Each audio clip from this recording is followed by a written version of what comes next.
14 শাবানের রাত্রে এইভাবে মসজিদে ভিড় না করে যদি বেশ্যাখানায় কাটায় তারপরও ভালো আছে।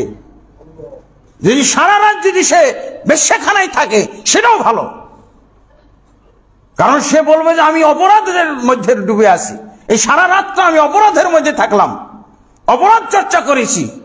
কিন্তু একটা অনিসলামী কাজ, একটা ইসলামের বিকল্প পথ, বিকল্প ধারা, সেটাকে যদি সে ইসলাম মনে করে তাহলে এটা ইসলামের জন্য কত ক্ষতিকর।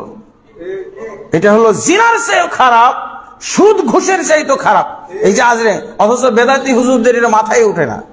কি বলবে, আরে হোক না কেন, একটা রাত তো সে ইবাদত করতেছে।